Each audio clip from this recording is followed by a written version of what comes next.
my gosh, it's actually so heavy. Are you ready for this? Hi everyone and welcome back to my garden. We are going to be doing a full garden tour today and we're going to be harvesting some food. So there is lots of fruit and some veggies that need to be picked. I've got a few different style gardens here. I've got an urban food forest style garden, I've got a raised garden beds out the front, and then I've also got kitchen gardens in containers. So we're going to take a look at all three of those different style gardens today and see what we can harvest, because there's definitely some things that are ready.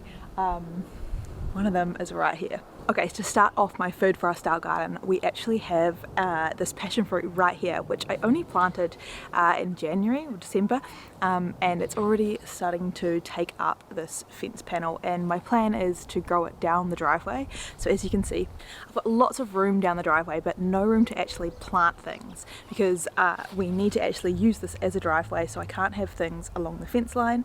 But if I can plant it here in the soil and let it grow down there, that's a whole lot of food I can grow in an otherwise useless space.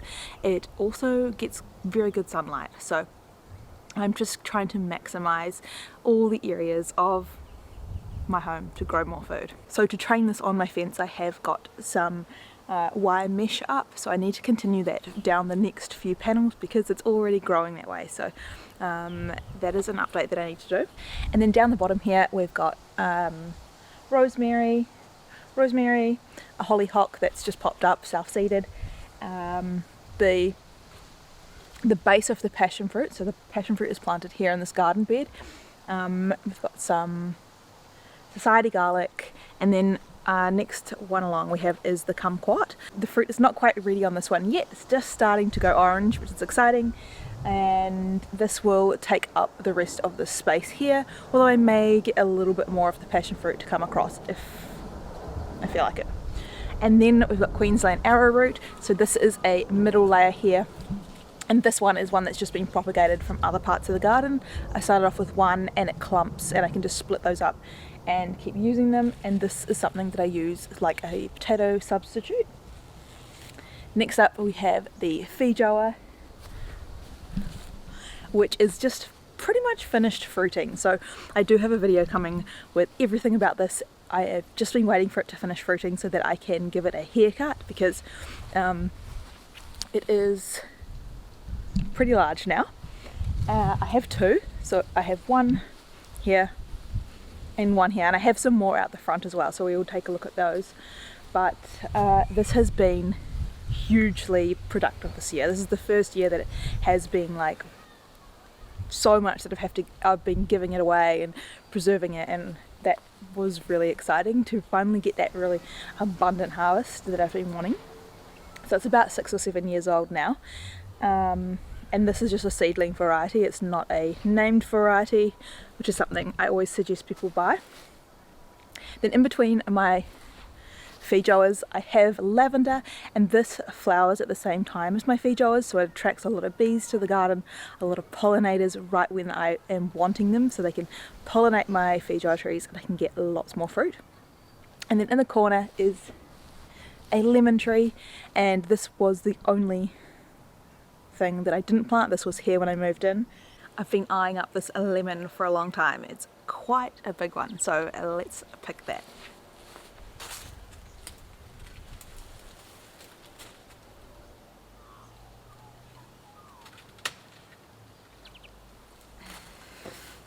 Oh my gosh, it's actually so heavy. Look at this monster, it's like the size of my face. Oh, it smells so good. It's like a grapefruit. So I randomly get quite a few big lemons on this tree. Because this tree doesn't have a lot of fruit on it at the moment, I gave it a really good haircut last year, so it didn't have a lot of fruit. So the fruit that is on it has been able to grow super large. That's why it's just not overloaded. If the tree had heaps of fruit on it, they would be a lot smaller in size. So I have quite a few giant lemons.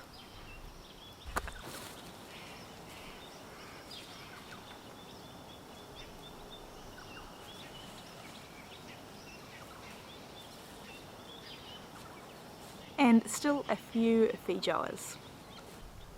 And just in between we have sweet potato ground cover. Along we have a banana, we have an elderberry up here.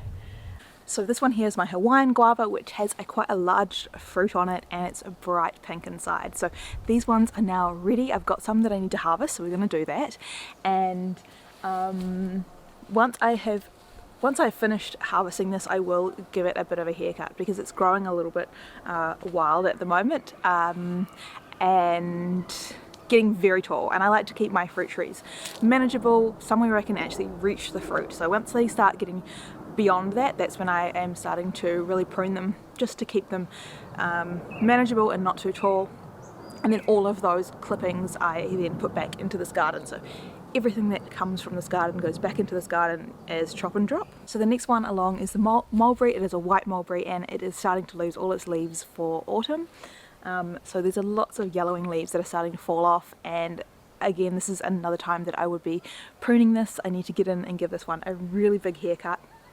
I basically have done nothing in this garden for months. Like, other than harvesting the fruit, I've done absolutely nothing except watering it over summer.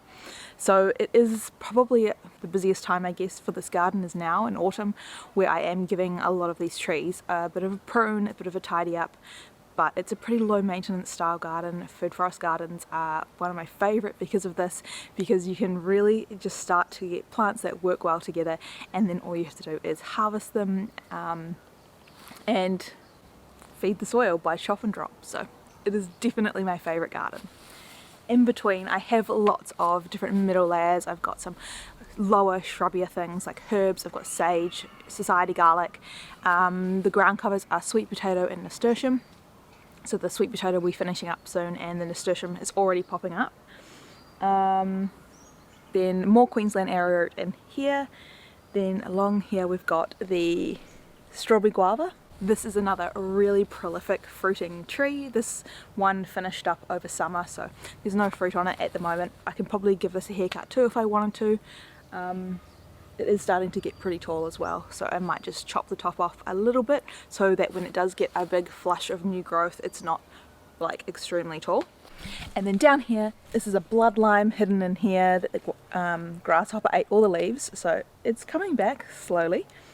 More Queensland arrowroot, a hibiscus, and then this area here is my shady corner with a neighbouring tree. So a lot of shade in this garden pretty much all year round. So I have my worm farm here, a compost bin, some monstera. These are doing quite well in the shade, although growing very slowly. On this wall here I've got another passion fruit, and I've also got sweet potato that I'm climbing up just to cover this fence in, because I don't want any fence on this back area. I want it all covered with food producing things, and that's going to help cool down my garden as well. So this passion fruit actually has some passion fruit on it, so that's pretty exciting. Hopefully they make it through, because it is starting to get a lot colder now, so it's not really the right season for that. Yeah, worms.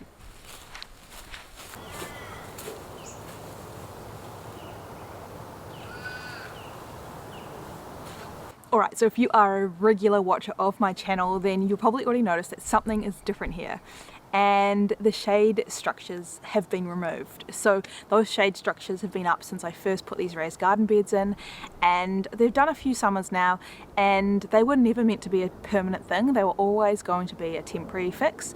I wanted a long-term solution, something that would be a living shade. So that is in the works, and by removing them, I'm hoping I can get it done before the summer. So that is one of the projects I have on the go. I have quite a few projects on the go. I'll give you a little sneak peek of another one as well, so keep watching for that. And let's have a look at what is growing in these raised garden beds. So these are my main annuals, so this is where I grow most of my vegetables, and as you can see, I like to pack it all in. Alright, so we may as well start here with this one. Look how big and beautiful this rainbow chard is. It's huge. So I've been harvesting these leaves just so I can keep it from overshadowing the other things, and one leaf is like enough for dinner. Like, there's so much on here. the stems are huge as well. So we've got a rainbow chard, we've also got some bush beans in the corner, and we've got a few other brassicas.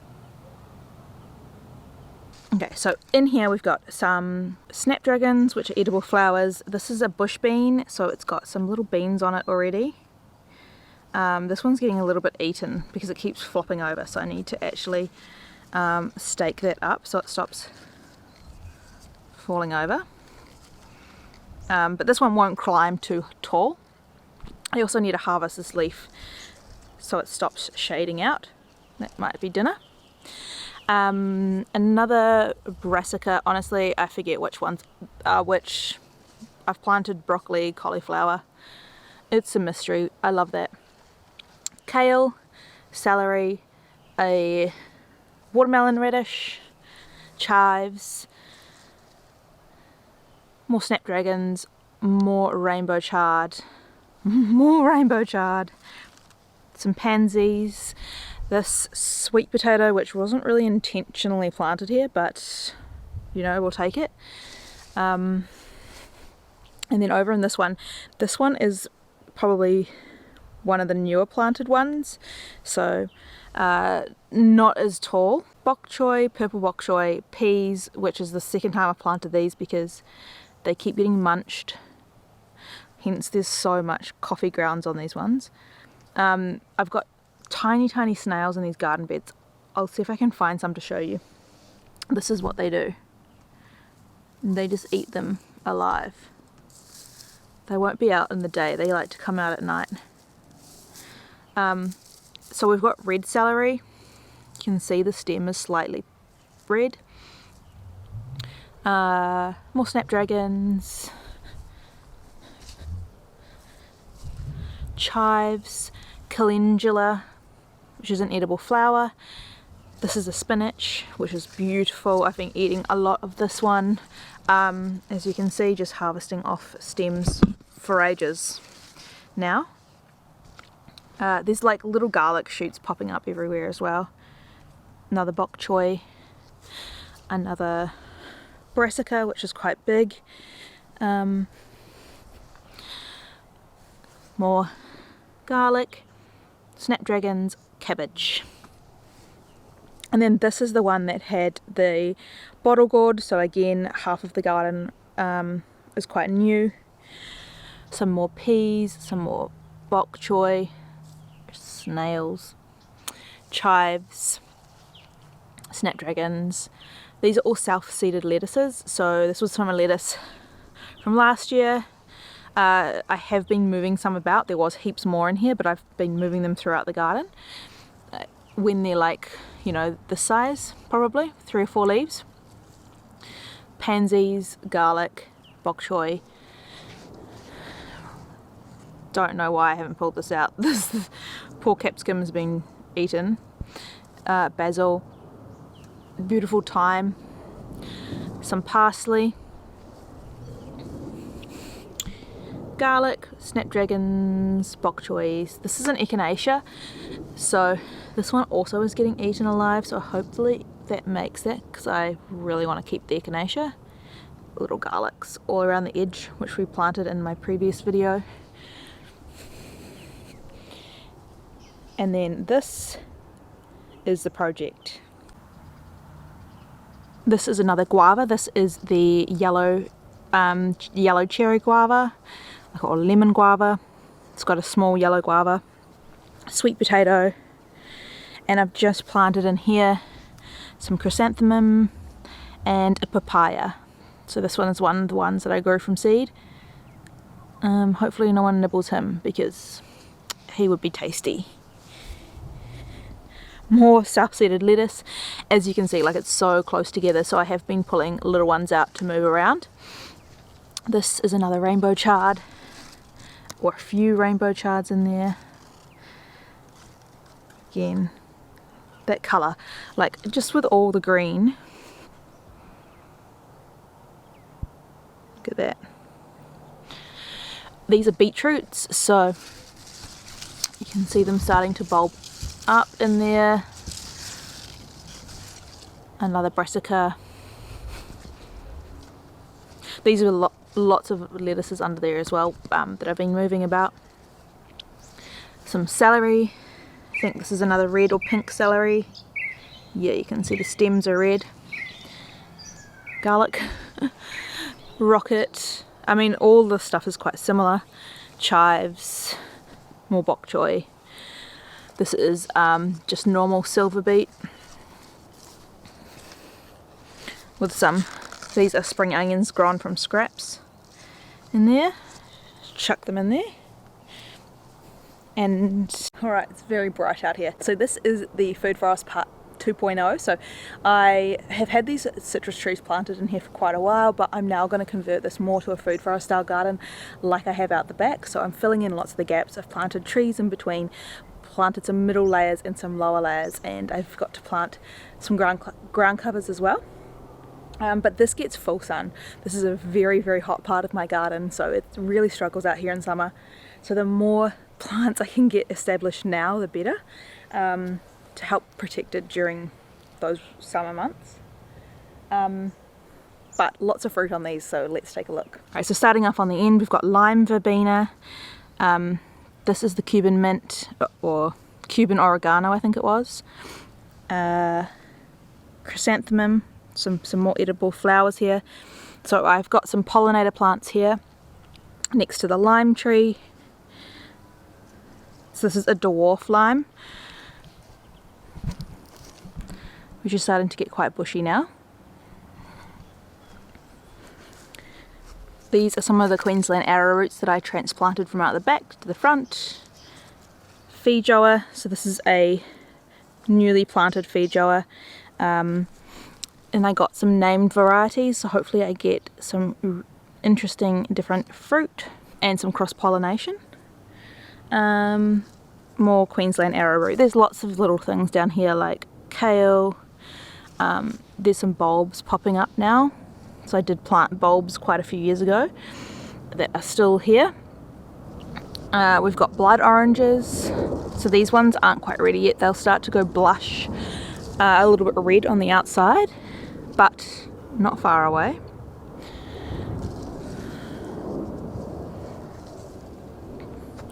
This is a guava, which I think is a Thai guava.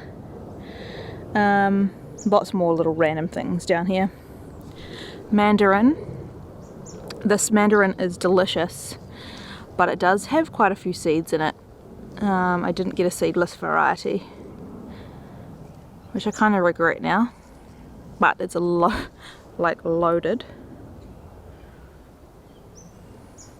Another feijoa, kale, rosella, and this is the lemonade. So I need to pick some of these because we are starting to get fruit fly out here. Again, this one is loaded.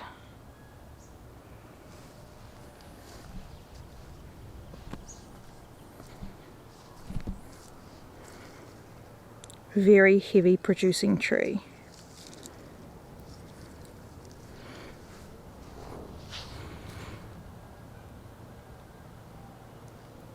And you want to make sure I pick up any of this fruit from the ground because I don't want more fruit flies.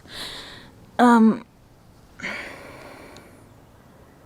yeah, I need to really pick a bunch of these, which we will do. Alright, so the pumpkin patch is died off now. I was going to cover crop this, but now I'm thinking I'm just going to let the New Zealand spinach have it. Because it is so hardy, it's so low maintenance, and it's going to protect the soil. We've got some yarrow in here. It's looking a little bit sad because I've actually gone in and harvested some side plants and propagated them out throughout the garden. We've got a compost bin for all my stuff out the front. Hollyhocks. Lots of self-seeded New Zealand spinach and hollyhock. So this garden is just going to get overtaken with that, which I'm okay with. I don't really need it for anything right now, so I just want to get the soil covered. And need to harvest these butternut pumpkins.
I think we're gonna need a bigger basket.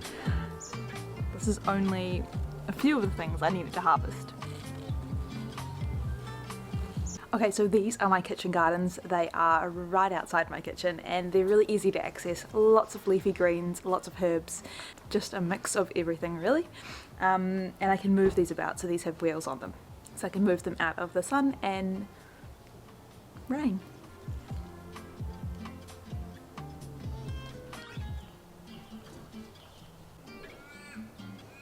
So these are all my original pallet planters, which are pretty old now. They're starting to definitely age a bit, but still working well. I'm so happy with how long they've lasted. So in here is a lot of leafy greens, a lot of things that I can harvest for my dinners each night. I've got kale, snapdragons, some bush beans, which are just low-lying beans, lettuce. And you can see all this stuff on here is actually coffee grounds. So I've put a lot of these on recently just to help with the slaters, or I don't know, whatever else you call them. And it's really helping. And the snails as well. So it's a win. We've got rainbow chard, more rainbow chard. These aren't in pots. These are barriers again for the little critters. Mainly the slaters, to stop eating the young seedlings. Oh look, this is actually an asparagus that has self-seeded from way down there. Might have to take that one out. Spring onions, and then here we've got some beans and some peas, and the beans are starting to already climb up here. This is the Malabar spinach, so this is basically like a perennial for me, and it's covered in berries. So these are edible, but they are not very pleasant, but they have a lot of colouring, so you could use these as a natural colouring or a dye, but the birds love them. So I've got lots of little birds coming here for these, which also helps out with some natural pest management because they eat the little bugs as well. I've got a lettuce that's going to seed now, so this one will be getting pretty bitter. Beautiful rainbow chard. Honestly, I just can't get enough of it. You guys know that. I just love the colour that it adds to my garden. Some Asian greens. There's lots of little things in between as well. So now that this is probably time to come out, there will be already lots of little seeds that I've put in down below to make way. I can't remember. I think this might be broccoli or something. The papaya, more lettuce, the chilli, which has still got lots of chilies on it. This is basil, lettuce, again more broccoli or whatever, cauliflowers. I planted a whole bunch. Rainbow chard, chives, little cabbages, more rainbow chard, onions, and there's radishes. I've planted heaps of radish seeds all in between, so you can see little radishes popping up in between. Celery, those are self-seeded onions from onions that I've previously grown, so lots of self-seeded onions. Beetroots, more celery. This is a hollyhock. I didn't plant this. I think this has just been in here from another season. Fennel, potatoes, also just some of the stuff just pops up out of the compost. This is a dwarf lemon tree that I need to plant out. This is the asparagus bed, so this is just one container with asparagus, and that's what self-seeded down there. And we've also got a pineapple, and then I popped some random garlics. So there's garlic in all these beds as well, just popped in. This is my last bed to get planted, so this was where the bottle gourd was, so there wasn't a lot growing in here, so most of this is new. We've got pansies, radish, cauliflower or cabbage, I can't remember, looks like a cauliflower, bush beans, so these won't need any trellis, they're just going to be like a bush. Peas, beans, which are already climbing up, rainbow chard, lots of just random seeds in here, like celery popping up, radishes popping up, more celery. Yeah, that's definitely a random. We did this in my last video, so there's still a lot going on here. I try to get rid of as many pots as I can and plant them out into the garden, or give them away or sell them. This is the choco. So I do have a spot for this one that I am working on, so it can continue to grow in here until I've sorted that out. So I planted that just from a choco fruit. Lots of cuttings and stuff that I've been doing.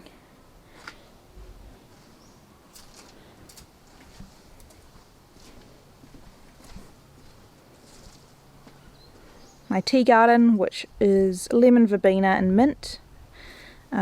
This needs a haircut, like all these flowers, they're all gone to seed now, so I can cut this all off and give it a new lease on life. Okay, so let's harvest some of these guavas. There's quite a few on here, and we'll cut them open and have a look inside because they are so cool inside.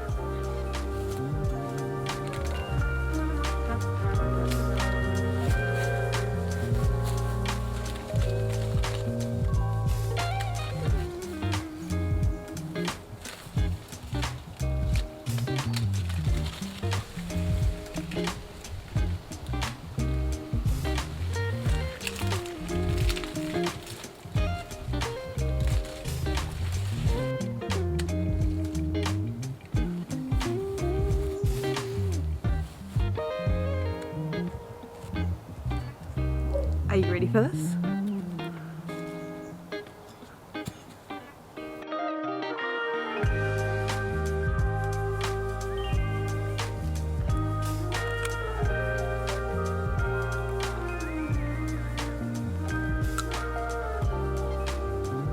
So good. They taste really sweet.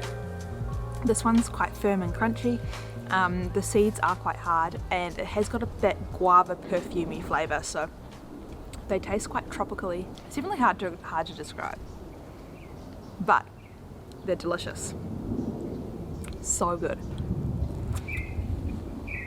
So this is the most fruits that I've been able to harvest from this tree so far.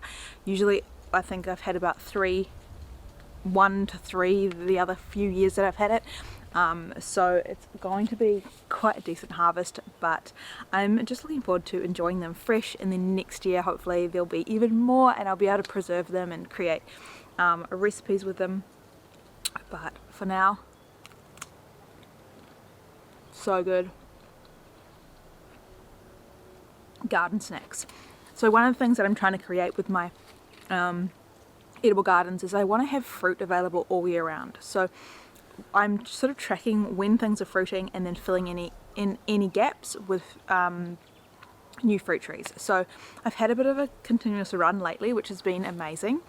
I had the strawberry guava, then the feijoas, and now it is the lemonade, the Hawaiian guava, and then next up in line we'll have the mandarins and the kumquat and the blood orange, and